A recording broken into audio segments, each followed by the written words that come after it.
Tox program that we've been running successfully for many years. And prior to that, we developed the program and we had participants, just regular clients on individual basis that were taking this program. And then we decided to format it in a course and put it online. And it's been successful. And in the physical plane, we understand that the cause of disease is, of course, the toxicity and toxemia that we accumulate in our body, the waste products that turn toxic if they're not eliminated properly and timely, and they turn into decay and decomposition. They turn into the pockets of pus inside the body that then gradually may turn malignant and cause oncological conditions even.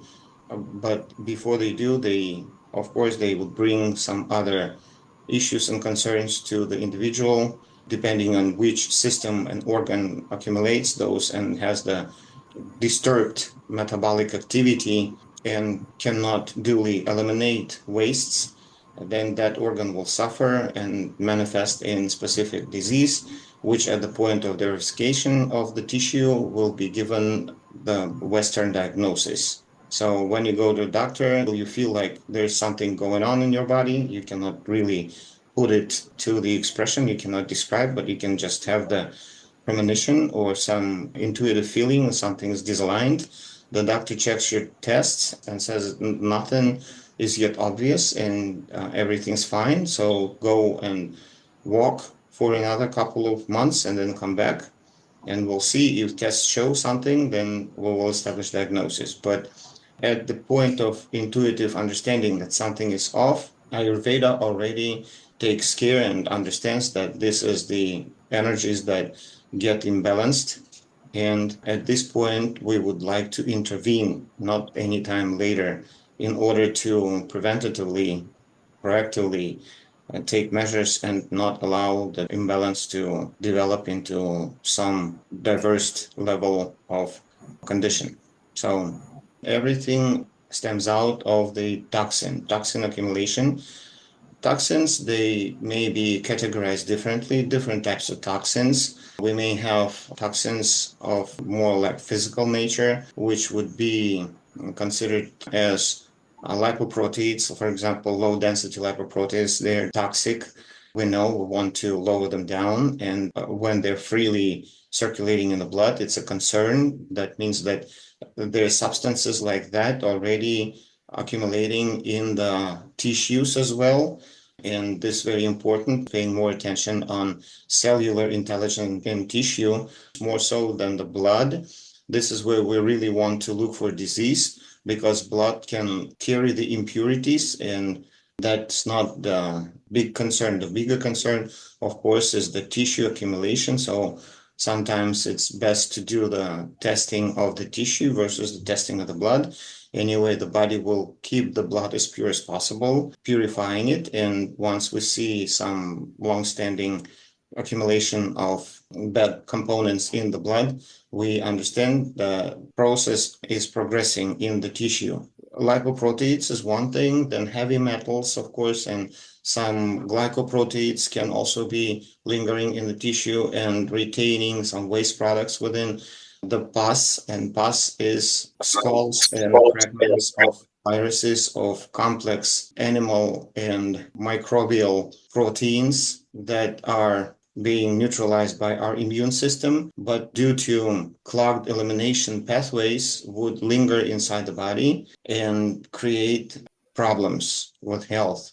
And other types of toxins would be the ongoing inflammation, for example, and that is developed as a response to accumulation of heavier toxins, the ones that I mentioned, lipoproteins and glycoproteins, lingering inside the body, even the remnants of our cells that are dying out and then decaying inside the body that cannot find the way out because the elimination channels are clogged.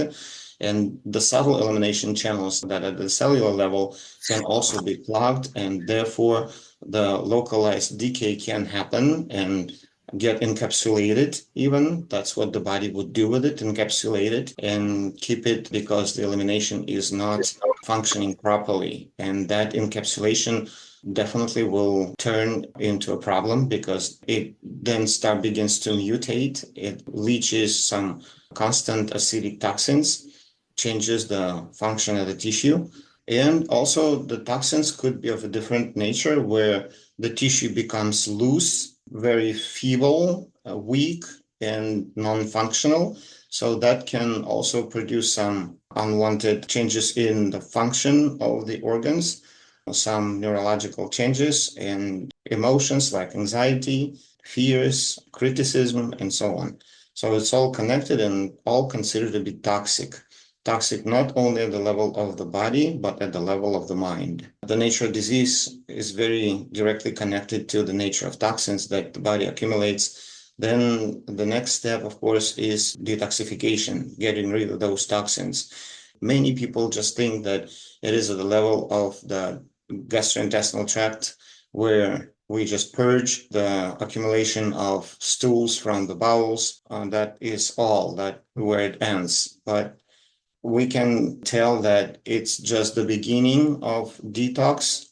Of course, it's the main first step because then the elimination pathways, they all come down to the elimination channel, which is our GI tract, especially small intestine and the large intestine. But stomach can also eliminate certain type of toxins as well. And therefore, it's like the main sewer of our body to which all the elimination channels lead to and passively carry the toxins, the waste products from the body towards that channel. Why it is passive that I mentioned this word is because our elimination system is passive, whereas our assimilation system is active. When we eat and we introduce nutrients in our body, then the part of metabolism that is responsible for assimilation of nutrients works actively. The blood carries the nutrients and the heart pumps the blood specifically for that purpose to carry oxygen, to carry nutrients. But once the waste products are produced, then the cell puts it out into the interstitial space, and from that point on, the part of the metabolic activity becomes passive. Interstitial fluid becomes plasma and passively moves towards the lymphatic system and passively moves towards the circulation. And then even the circulation is passively giving the toxic waste to the filtration organs. At this point, the filtration organs need to be clear and patent in order for the toxic waste to be able to properly leave the body into the external environment. If the filtration organs, and we know at least 5 of them, but let's mention large intestine, liver, kidney, lungs, and of course our skin. We have the subtle filtration organs, but they're less important. So at this point of entry to the concept of detox, we only talk about the major filtration organs, that is large intestine, liver, and kidney. And we may also be concerned with lungs, but that's next step already, because in one time you cannot embrace all of it, but one organ at a time. And we begin with colon and we begin with the liver. So these pathways always need to be patent. Let's say once we do the detox episode, we empty the colon and balance the liver function to as much as we can, then that triggers a higher rate of elimination from the body. The liver then starts pulling toxin towards itself in order to eliminate them. And this is when the body goes into the detox mode. The body rejoices, I would even say. It really becomes happy to let go of the toxins that are building up inside and can stay in the detox mode for as long as we allow the body to be in it. But since it is one side of the metabolic activity, then the other starts suffering and the assimilation may become imbalanced. Therefore, detox cannot be continuous. It has to be fragmental. So we do the phase of detox. At that point, we need to saturate the body again with nutrients and go into assimilation mode to introduce some good super nutrients, that is vitamins, amino acids, good fractions of fats, fatty acids, fat-based vitamins, not just empty calories, not the carbohydrates, which then would turn into bad types of fats and glycogen, which would prevent the good quality metabolic activity.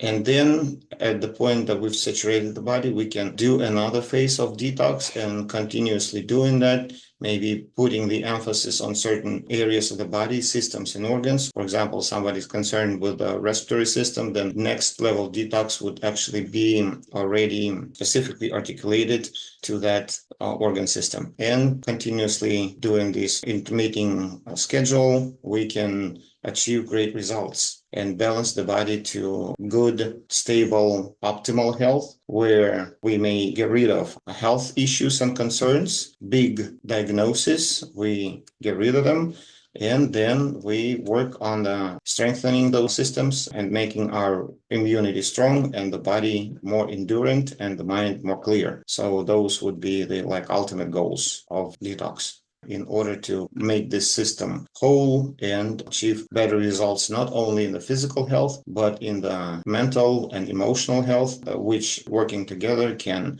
awaken spiritual quests for the person. Because Ayurveda's ultimate goal is, of course, the enlightenment, as well as in any other Oriental therapies, Oriental approaches. We want the mind to attain higher states of consciousness and ultimately get enlightened. Now, I can also tell that in different individuals, because we are all made of different energies and the ratios of energies, the toxins may also be in different states.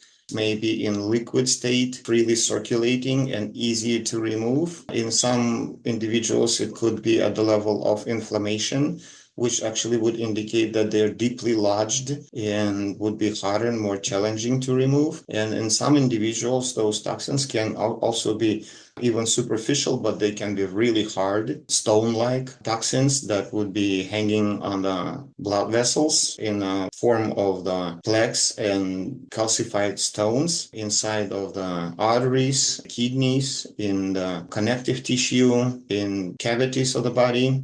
And that would be very challenging to remove those. First, of course, is to open up the elimination channel and then breaking the toxins down little by little and pulling them towards those open elimination channels in order to rid of them properly. If we forget to do the first part, then the toxins that we're releasing can get confused and go in different organs instead of being pulled properly into the elimination channel. And they can relodge in different system organs and begin a different set of issues, which is highly undesirable. And this is what people may stumble upon if they're not doing the detoxification in a correct manner.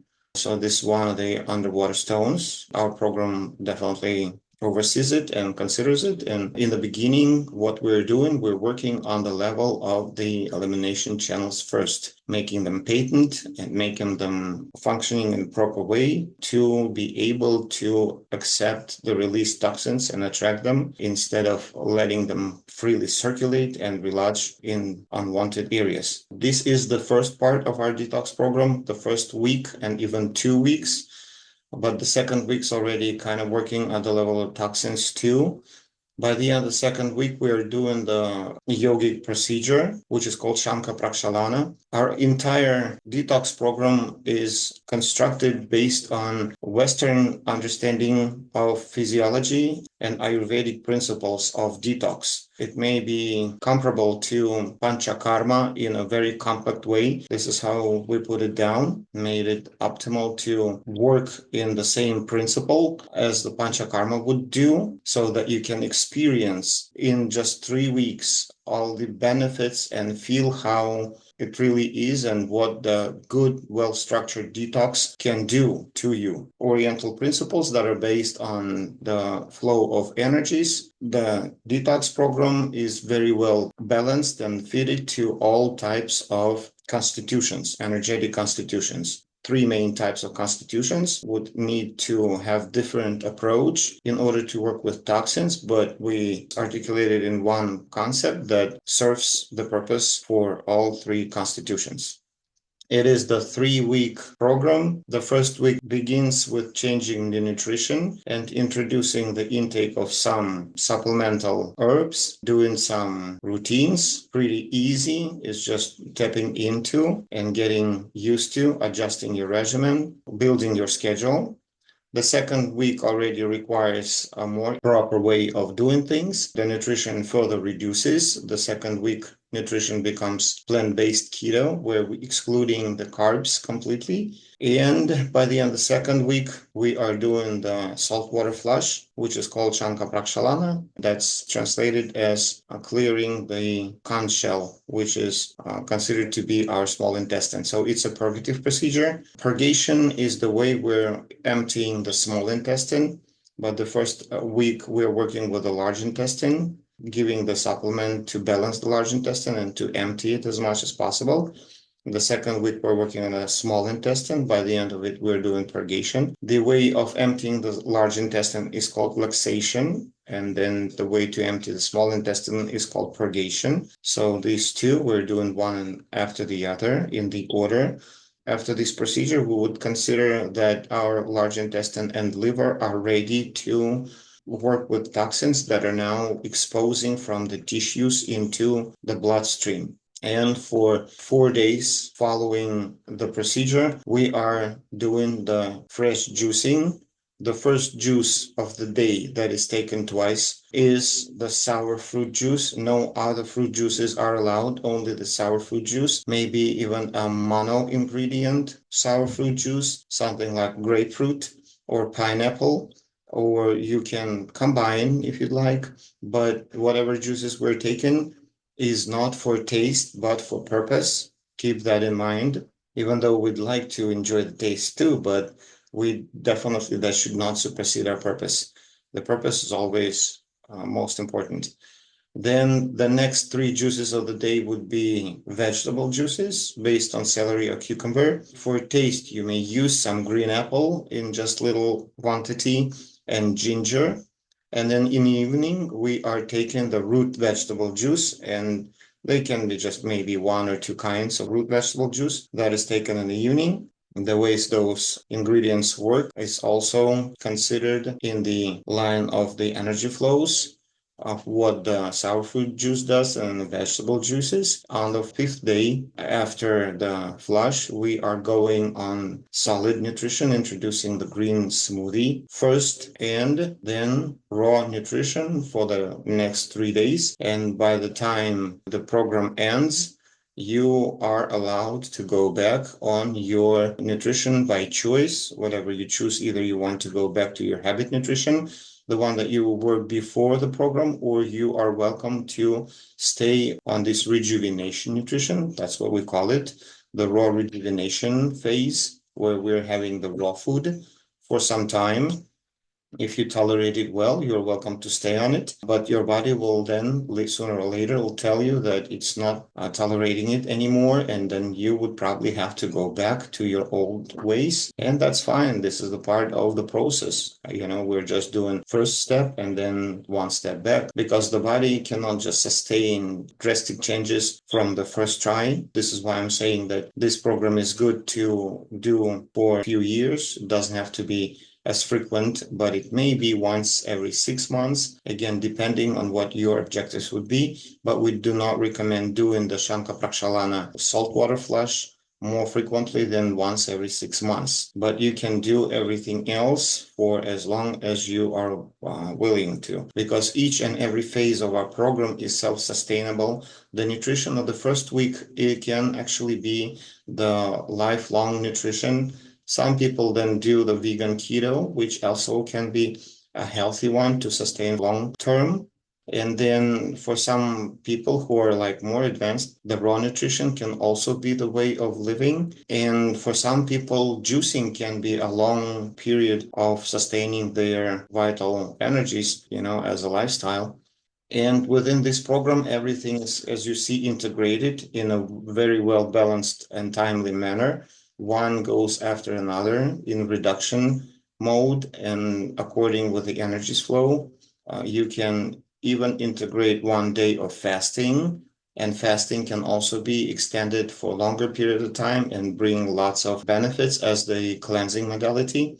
For some people, it can even go further than that. For pranic eaters, you may have heard of these people, breatharians, who do not eat the physical food, but they sustain their life with the breath, getting the energy from the specter of ether. This is a very high level of mastery. But we can also do 1 day of fasting, and you can experience the fasting if you've never done it before, and then exit fasting with juices according to our schedule. And as you see, this program is full and complete conceptually and energetically, and in terms of benefits too. When we're doing the detox, we are changing and reoptimizing our biome in the intestines, first by reducing the conditional pathogenic strands, the ones that will want you to crave for food at night and enhance your appetite for unhealthy foods, things like that. And when we do the saltwater flush, we are pretty much just annihilating the microbiome from your intestinal tract. And at that point, this is why you're ready to do the fasting without experiencing any radical craving, because the microbiome is pretty much absent. There's some of the strands of better bacteria linger in your appendix, of course, for people who do not have appendix, because there was a practice of do the appendectomies in former years. I don't know how they do it, but now, maybe now indications to doing that are different. But for people who don't have the appendix, they will have to resort to help of probiotics, of course. And then once we introducing the liquid nutrition, the juice, this is where we want to grow the good strand of bacteria that actually thrives on fruit and thrives on vegetable. And this is the type of bacteria we can call the builders. We can break down our biome to two categories. One's are builders, the other's cleaners. We don't want to grow cleaners much, but we want to emphasize the builders, and those the strengths that will give you good essential vitamins and amino acids and enzymes. So we want to grow those strengths, and they will be growing while you are having your juice and getting your body ready to then digest properly and get the best of your raw rejuvenating nutrition, which is to follow. And that's what we want to sustain as long as possible. Patency of the digestive tract, as well as the good balance of the liver, will continuously support the elimination process at the subtle level, cellular level throughout the body. For as long as you're sustaining that regimen, you will see that this area where you're introducing good nutrients and your body at the same time is eliminating the toxic wastes from deeper tissues will kind of be going hand in hand at the same time. So that means that even after the program is over, the detox of your body is not over, and it will linger for some longer time until you go back to your old ways, but with a consideration that you gave your body a chance to eliminate as much as it could during that time. One thing that we need to warn you about is the detox effect that everybody is experiencing, depending on the level and quality of toxins circulating within the body, depending on which systems and organs are harboring those toxins. And when the toxins are exposed, come out from tissue depots into circulation, you will experience disease-like symptoms. Those diseases that created these toxins, and during that process, these toxins lodged in the tissues and organs, those symptoms will manifest again. And don't be surprised to have those symptoms kind of return, maybe at a lower rate. It could be a variety and wide range of symptoms, anything from weakness to headaches and bad moods, emotional imbalances, irritability. That means the toxins are in the bloodstream now and they are on the way out. The knowledge is the power. Knowing that, you will know that your body is working on it and that the process is active. Depending on how intense this detox effect may become, you can regulate it with nutrition or with herbs. Always talk to us. And this is why we're doing it as a guided process, not just one thing that you take for a few days and you think that you've done detox without the guidance and anybody to support you. But we're here to support you. You can communicate to us of what is the concern, what you are dealing with, what is the challenge, and we will give you the proper advice. And in the end, we can even discuss what would be your goals going forward. That's the program. Thank you for enrolling and participating in it. Leave your worries up to us and just experience and be joyful. Take it with enthusiasm. It's a good thing that you've decided to do it. So you're doing yourself a great favor and you are learning something new. Definitely, you're learning the right way of managing your health and wellness and stepping on the right path to doing it in the best natural way possible.